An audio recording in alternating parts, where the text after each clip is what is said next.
कि आज जयराम महतो की जीत के साथ झारखंड राज्य में हजारों युवाओं को एक रास्ता मिला।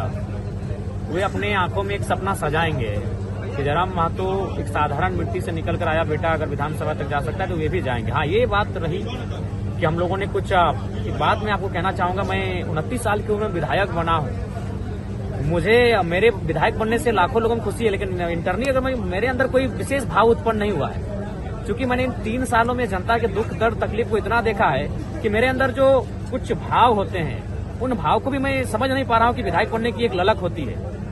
और जहां तक आपने जो कहा, हमें लगता है कि अगर समय मिलता, क्योंकि मेरा मानना है, देखिए आज चंदन क्यारी हम लोगों ने अमर बावरी को पछाड़ा, ठीक है, हम लोग दूसरे स्थान पे रहे। अगर मेरा कार्यक्रम हो जाता तो चंदन क्यारी सीट को विन करते हैं। बेरमो हम दूसरे स्थान पर रहे, लेकिन आपको ताज्जुब होगा, बेरमो में मैंने केवल 18 तारीख को कार्यक्रम किया। ये तो हद है कि जो एक टॉप मोस्ट सीट थी हमारी, वहां मैंने एक ही कार्यक्रम दिया है, वो भी 18 तारीख को दिया है। अगर हमारे पास समय होता, और सबसे महत्वपूर्ण बात है सिद्धांत, अगर जयराम महतो सिद्धांत से हटकर थोड़ा सा भी राजनीति करता तो आज मेरे पास 7 से 10 सीटें होती। इसलिए होती, सिद्धांत में सबसे पहला चीज आया था कि मैंने कहा था कि हेलीकॉप्टर का उपयोग नहीं करेंगे।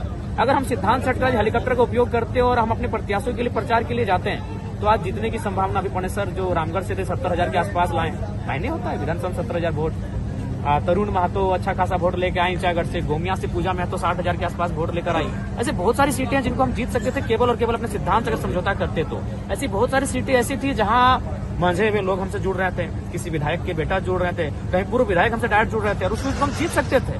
लेकिन हमने सिद्धांत को कहा कि हम लोग तो एक नई, हमारा मकसद सत्ता नहीं है, हमारा मकसद सिद्धांत है, हमारा मकसद परिवर्तन है।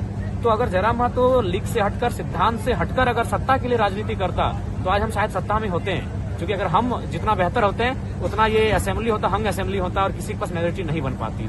तो ये चीजें रही। अब जयराम महतो सत्ता पक्ष की राजनीति करेंगे या विपक्ष की भूमिका निभाएंगे? चूंकि जेएमएम कांग्रेस को प्रचंड बहुमत मिला है, 55 सीट मिला है, आप सिंगल जीते हैं, 25 इंडिया गठबंधन है, इंडिया गठबंधन है।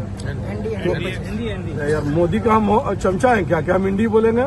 इंडिया तो इंडी का बोलेंगे, एनडीए को 25 इंडिया बोल रहे हैं, आप गलत ही बोल रहे हैं। मोदी के चमचा इंडी बोल रहा है, इंडी बोल रहा है। मेरा ये कहना है कि आप सत्ता पक्ष की राजनीति करेंगे या विपक्ष की राजनीति करेंगे? आप अभी जेएमएम को समर्थन देंगे सरकार को या जो है विपक्ष की भूमिका निभाएंगे? देखिए, ये तो उनकी पॉलिसी पे डिपेंड करता है। जेएमएम जो पॉलिसी लेकर आएगी सदन में, अगर वो पॉलिसी राज्य के लिए कल्याणकारी होगी, अगर वो पॉलिसी राज्य के लिए हितकारी होगी तो समर्थन देंगे। लेकिन राज्य के लिए अगर हितकारी नहीं होगी तो निसंदेह सड़क से लेकर सदन तक अपनी आवाज को बुलंद करेंगे, हम सदन में भी उनका विरोध करेंगे। तो ये डिपेंड करता है कि सरकार जो पॉलिसी लेके आती है और उस पॉलिसी को जनता का क्या फीडबैक मिलता है। क्योंकि हम लोग जनता की आवाज बनकर सदन में जा रहे हैं, तो उस हिसाब से सरकार की नीतियों का समर्थन देना या ना देना उनकी नीतियां तय करेंगी। दिल्ली में बहुत